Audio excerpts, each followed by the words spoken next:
Salam sejahtera Malaysia, terima kasih kerana menonton video-video dalam channel ini. Sebelum kita mula, jangan lupa untuk tekan tombol subscribe, share, like dan komen. Let's go! Salam sejahtera dan salam perpaduan kepada seluruh rakyat Malaysia. Berita seterusnya, Mat Hassan nafi bakal dipecat kerana tak ngam dengan Anwar. Berita penuh, Menteri Pertahanan Muhammad Hassan menafikan dakwaan yang tular di media sosial bahawa dia akan dipecat daripada jawatan itu setelah didakwa tidak lagi sehaluan dengan Perdana Menteri Anwar Ibrahim.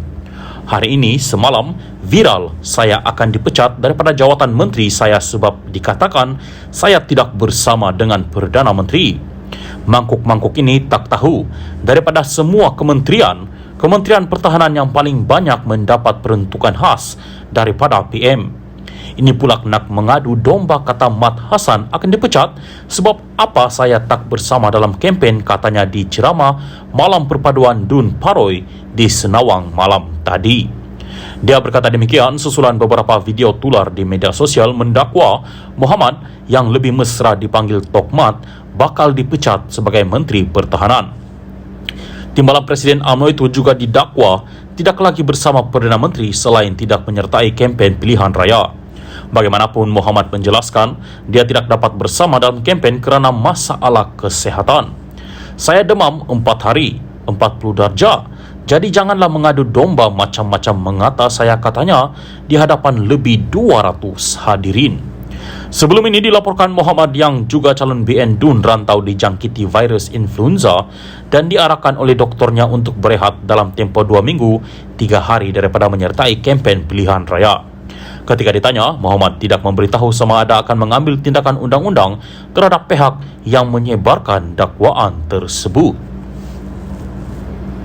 Salam sejahtera dan salam perpaduan kepada seluruh rakyat Malaysia. Berita panas hari ini dipetik daripada Malaysia Kini bertajuk Sanusi tak muncul berceramah kerana perlu berehat. Berita penuh, Menteri Besar sementara Kedah kelihatan cuba mengundurkan kabar-kabar angin yang mengaitkan dia dengan isu ancaman keselamatan seperti diumumkan salah seorang ahli Parlimen PAS malam tadi. Menurut Muhammad Sanusi MD Nor, sehari 2 ini dia perlu memenuhi pelbagai jadual yang ketat termasuk melakukan perjalanan jauh dari Kedah ke Kuala Lumpur. Keadaan itu, katanya, menyebabkan dia tidak dapat hadir pada program yang sudah disusun terlebih awal. Saya perlu hadir mesyuarat PAS Pusat dan beberapa mesyuarat lain di Kuala Lumpur. Saya pergi dengan kereta dan balik sampai lewat. Sudah tentu tidak dapat hadir program yang sepatutnya saya dijadualkan hadir. Mana boleh, kena rehatlah, katanya seperti dipetik Sinar Online hari ini. Kenyataan pengarah pilihan raya PN itu juga sekaligus menafikan dakwaan pihak tertentu yang mengaitkan ketiadaan Sanusi di pentas ceramah mempunyai kaitan dengan isu keselamatan.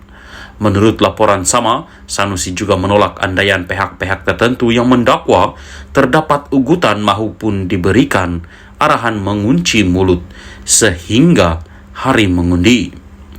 Semua dakwaan di atas adalah tidak benar, katanya. Malam tadi Sanusi dijadual hadir sebagai penceramah untuk kempen PN di Taman Ria Sungai Petani Kedah. Bagaimanapun dia tidak muncul dan ahli Parlimen Alosta Afnan Hamimi Taib Azamuddin memanaskan situasi dengan mendakwa Sanusi berdepan dengan resiko keselamatan. Saya nak baca kertas ini, tulis berita yang menyedihkan. Pagi tadi semalam, Menteri Besar Mesyuarat di Kuala Lumpur, mesyuarat penting. Dalam mesyuarat tersebut dibincang beberapa perkara penting, perkara besar. Daripada itu, dinasihatkan beliau tidak meneruskan ceramahnya pada malam ini. Ini kerana ada perangkap yang dipasang oleh musuh. Perangkap itu menghendaki Menteri Besar kita masuk ke dalam itu. Kemudian dia pegang dan buat sesuatu kita tak jangka. Jadi dalam waktu ini kita kena bersedia segala kemungkinan, katanya yang dipetik utusan online. Menurut Sanusi, ketiadaannya di majlis ceramah semalam tidak ada kaitan dengan spekulasi yang mendakwa dia direhatkan oleh parti kerana lantang bersuara semasa berkempen. Ketiadaan Sanusi di pentas ceramah malam tadi adalah adalah yang kedua selepas kejadian pertama di Taman Serai Wangi, Padang Serai pada 5 Ogos lalu. Ia kemudian mencetuskan kabar angin kononnya dia ditahan polis sekali lagi. Bagaimanapun polis di Raja Malaysia kemudian menafikan laporan berita tersebut. Mengulas mengenai isu resiko keselamatan yang dihadapinya, Sanusi berkata ia melibatkan langkah berjaga-jaga yang diambil PAS bagi mengelak kejadian tidak diingini biasa. Keselamatan itu antaranya tak bolehlah bawa kereta laju-laju nak bagi cepat sampai. PAS Kedah ambil langkah-langkah keselamatan bagi mengurangkan aktiviti supaya tak kejar-kejar ke sana sini. Macam-macam boleh terjadi dalam perjalanan.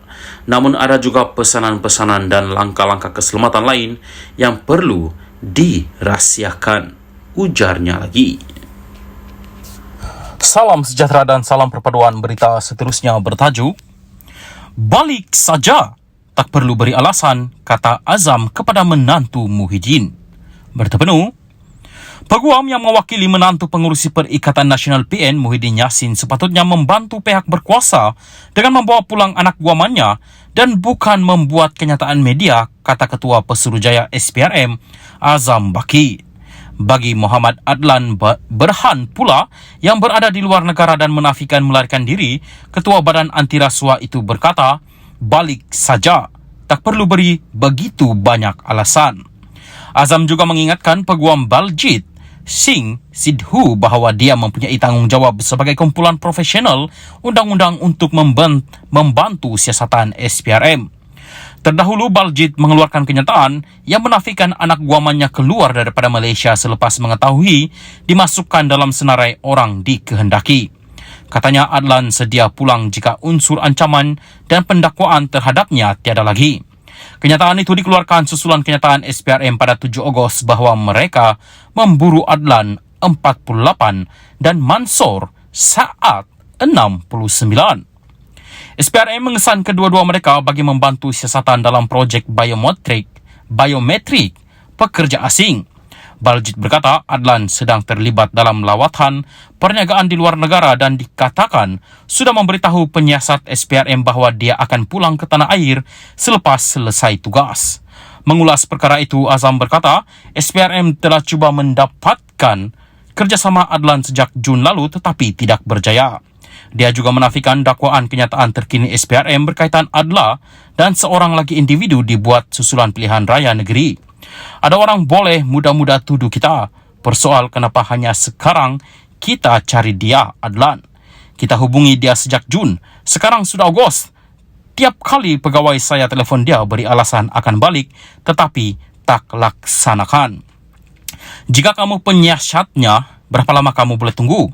Ia tidak kaitan dengan pilihan raya atau tidak, katanya lagi.